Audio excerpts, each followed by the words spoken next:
Bakit? And all because, sabi ko nga, sinabi ko na dati, we are a threat to the perpetuation in power of people na interesado maging, sabihin na natin Prime Minister, kung matuloy yung niluluto nilang tsa-tsa, o President, kung hindi maluto yung tsa-tsa nila.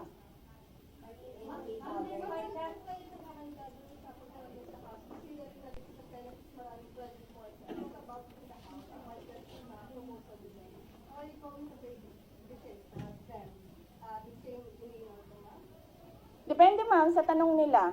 Kung kaloko naman yung tanong nila, di ba dapat kaloko din yung sagot mo? Kung maayos naman yung tanong, maayos din naman yung sagot ko. Nakita niyo naman kanina, nung nagtanong na si Senator Grace Poe, sinagot ko ng maayos.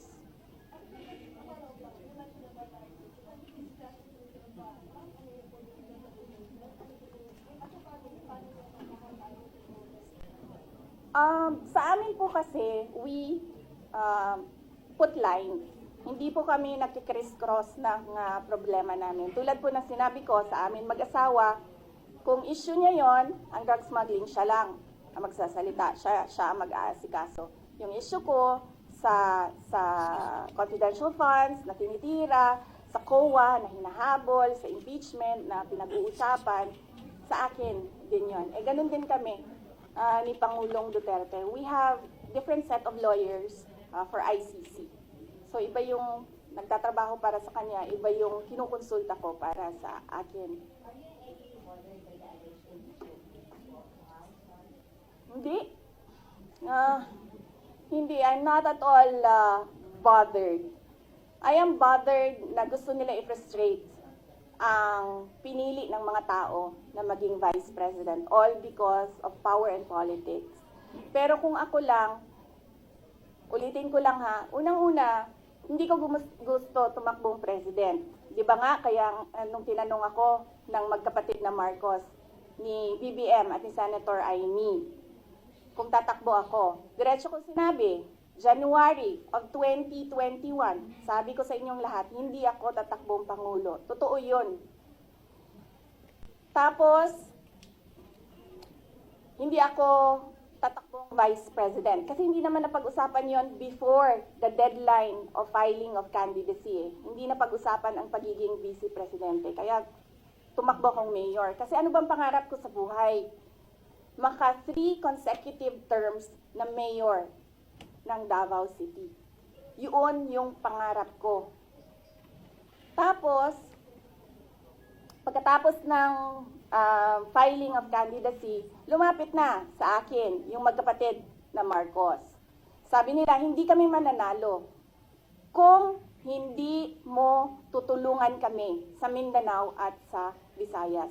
Sabi ko sa kanila, okay, sige, dahil maraming big ticket projects si Pangulong Duterte sa Davao City, sa Mindanao at sa ibang lugar pa ng ating bansa na gusto nating mapatuloy. Kaya nga, di ba, tumakbo kami on the platform of unity and continuity na hindi natin nakikita ngayon na saan na yung mga big ticket projects. Wala na lahat. Created.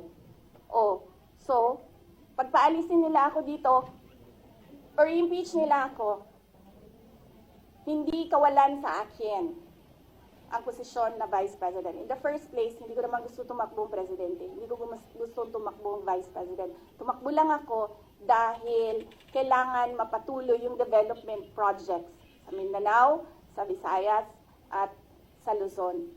At naisip ko at that time, if I am Vice President, patututukan yung mga proyekto na yon na, okay, wala na rin lahat ngayon dahil unappropriated na sila lahat.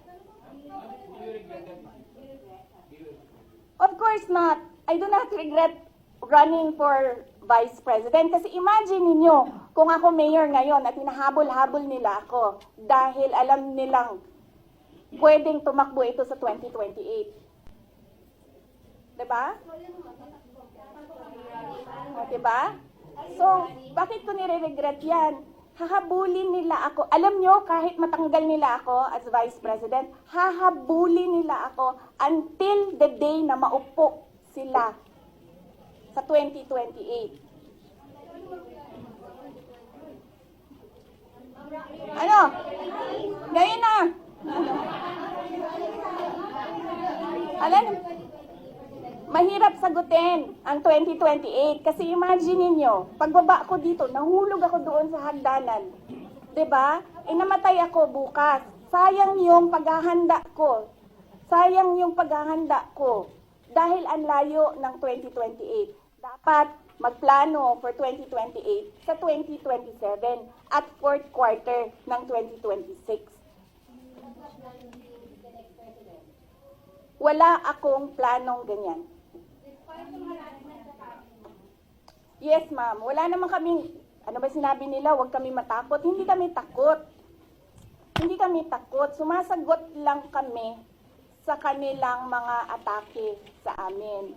At gusto lang namin ipresenta sa taong bayan ang isang perspective na ginaganito kami dahil we are a threat politically and for power.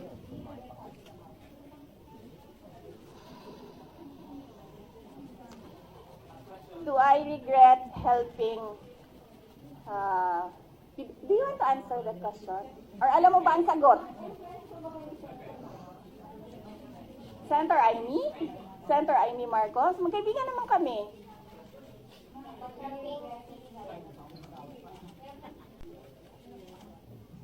Kasi ganito yun, sabi ko nga kanina Inisip ko na yan Sinabi ko kanina Kung hindi man ako tumakbong Vice President, mayor ako, hahabulin pa rin ako hindi nga natin alam kung sinong mananalo nun Kung hindi ako tumakbong Vice President, hindi siya ang President. So likely yung isa ang President. Lalo na yun. Kita nyo nga doon, di ba? Tanggalin daw ang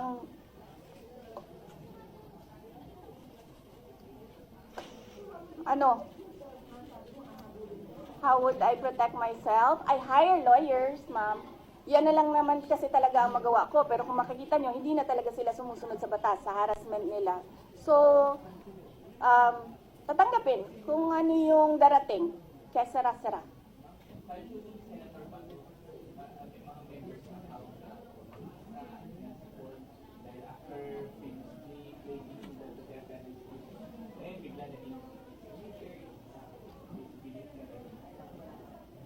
Ako,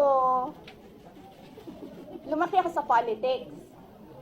9 years old pa lang ako, mayor na ang father ko. So from 9 years old until today, wala akong ibang